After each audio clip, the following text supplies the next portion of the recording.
Почитувани присутни, во име на претеничката група на ВМРО не би сакал да споделам дел од нашите впечатоци од говорот на господинот Пендаровски. Прво и основно, очекувавме од страна на господинот Пендаровски во своето прво обраќање спрема собранието на Република Македонија да проба да гради мостове. Но очигледно господинот Пендаровски се уште не е излезен од чевлите на Социјалдемократскиот сојуз и денес со својот говор, наместо да понуди градба на мостови и она што самиот го зборуваше, помирување, тој само успеа да ги продлабочи поделбите во општеството. Очигледно, покомотно се чувствува кога ги зазима партиските позиции на Социјалдемократскиот сојуз и кога ја врши функцијата портпарол на владата и портпарол на Социјалдемократскиот сојуз. Иако самиот потенцираше дека во последните неколку години поделбите во нашето општество се продлабочени. Слушнавме премногу празни зборови. За жал не слушнавме што конкретно е направено во овие 7 месеци. Нема конкретни дејства, нема конкретни активности. Чувме многу диагнози, но не слушнавме лек. Слушнавме многу оправдување и релативизирање на проблемите со кои што се соочуваат со граѓаните. Но не слушнавме конкретни планови, стратегии. Туку слушнавме оправдувања за погрешните владини политики во меѓународните односи, во правосудството, а дури и во заштитата на животната средина. Не слушнавме ништо во врска со неговите неодмерени изјави во последните неколку месеци, а во однос на статусот на нашиот национален и државен херој Гоце Делчев, во однос на обвинувањата дека младите се криви што се иселуваат од државата. За жал морам да потенцирам и дека за оние неколку идеи кои што господинот Пендаровски денеска ги соопшти пред собранието, нема никакви консултации со опозицијата и со пратеници, што дополнително говори дека станува збор за председател кој што ќе продолжи, за жал, да извршува својата функција во насока на исполнување на очекувањата од партијата која што го предложи и избра за председател на Република Македонија. Жалиме за испревртените толкувања во врска со забелешките на Венецијанската комисија. Исто така жалиме што господинот Пендаровски, иако си дозволи да предложи само стручен соработник за член на Републичкиот судски совет, денеска ја критикуваше и состојбата во правосудство. Онаму каде што можеше да действува со конкретен пример, предлагајќи врвни професори, правници, како што налага законот, тој си дозволи да предложи човек кој што работел во кабинетот или во канцеларијата на досегашниот и сегашниот председател на Основниот суд Еден. Затоа се на се ви кажале дека сме разочарани.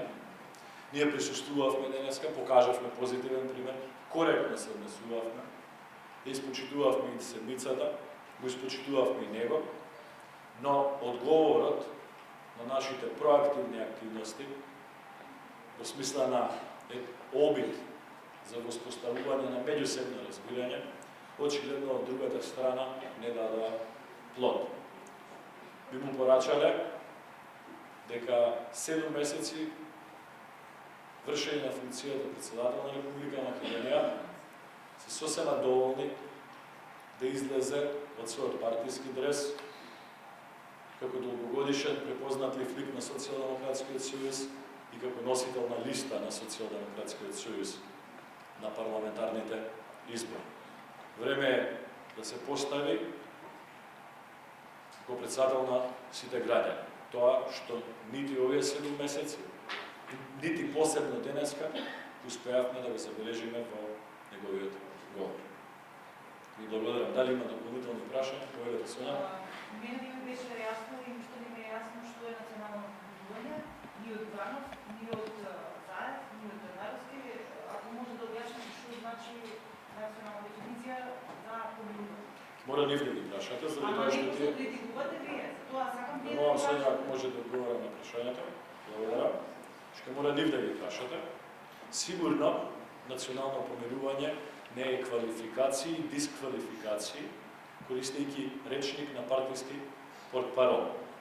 Тоа не е национално помирување. Национално помирување би подразбирало кога за клучни теми во нашата држава, кои што се од значење за граѓаните, а не за политичарите, сите политички субјекти, почнувајќи од господинот Пендаровски, преку парламентот, преку владата, политичките партии кои што сте на некој начин конституенци на политичкиот живот во Република Македонија, ќе успеваат да најдат консензуални решенија, бар на теми кои што ги тангираат граѓаните, како нефункционалноста на образованието, кој што на сите светски истражувања во последниве 2 години паѓа, како нефункционалноста и корумпираноста на здравството, кој што според сите меѓународни стандарди во последниве 2 години падна за 18 места.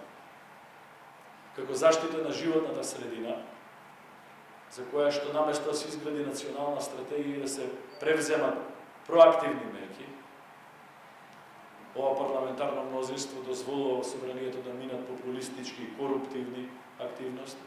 Тоа би значило национално помирување, кој ќе успееме сите, а најмногу првиот, да свати дека оваа држава е држава на сите нејзини граѓани, не само на членовите на Социјалдемократскиот сојуз. Дали има други прашања? Повелете. Врзано прашањето на Сонја, ако може, како мислите дека тоа може да се постигне, односно какви мерки вие би предложиле за такво нешто да се постигне во контекст на помирување? А да не е блокада. Што работи? Значи, вие добро знаете дека десетици и десетици закони во овој мандатен состав, во собранието на Република Македонија, кои што беа поврзани со евроинтеграцијските процеси, што и беа спомнати од господин Пендаровски во неговото обраќање, поминаа со сестрна помош, поддршка и гласови од опозиција. Ова владино мнозинство нема двотретинско мнозинство, но ние како конструктивна опозиција, која што одговара адекватно кога се во прашање евроатлантските интеграции на Република Македонија учествува и во носење на законите за антикорупцијската сфера, и во носење на законите за реформа во безбедносната сфера, и во многу закони кои што беа поврзани со функционирањето на судовите, судскиот совет и така натаму и така натаму.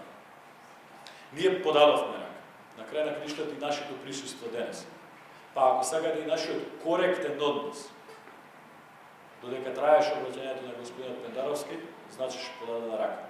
Не би сакал премногу да ве подсетувам како изгледаше собранието на Република Македонија и како се однесуваа пратениците на СДСМ, кога до минатата година обраќање имаше председател Георги Иванов. Но, говорот на господинот Пендаровски, освен етикети и етикетирање на своите политички конкуренти, не понуди никаков концепт за изградба на било какво разбирање помеѓу политичките партии. Тоа не е проблем за ВМРО. Тоа е проблем за граѓаните, заради тоа што на таков начин тие не успеваат да видат дека нашата држава ја водат сериозни луѓе кои што имаат капацитет да се надминат себе си. Тоа е главната точка и главната причина за проблем. Нас нити ни треба, нити очекуваме поддршка или разбирање на господинот Пендаровски, како политичка партија, како пратеници, како опозиција. Ние знаеме што треба да направиме за добро на граѓаните. Но, граѓаните треба да знаат дека без разлика кој е на власт, во кој момент, утре ќе се доведеме во ситуација на потреба од кохабитација со господинот Пендаровски. Овој период кој што го имаше денеска на седмицата, не дава воопшто позитивна надеж во тој правец. Затоа, моето обраќање денеска не сакам да биде сватено само како критика кон говорот на господин Педаровски, и како апел до него, најкоректно, онака како што и присуствувавме, онака и како што се однесуваме спрема него за прв пат во овие 30 години, спрема било кој председател на државата, да разбере дека повеќе не е носител на листа на Социјалдемократскиот сојуз, дека не треба да го носи дресот на Социјалдемократскиот сојуз, дека не треба да ги релативизира проблемите во правосудството, дека не треба да кандидира членови во клучните органи во државата по препорака од Социјалдемократскиот сојуз, дека не треба да ги релативизира проблемите со животната средина, туку треба да каже дека иако ветиле 3 години не превземале никакви активности, за да сватиме до каде се доведени проблеми, за да го сватиме она што граѓаните секојдневно ни го кажуваат, дека не чувствуваат дека државата функционира. Благодарам. Дали има други прашања? Благодарам.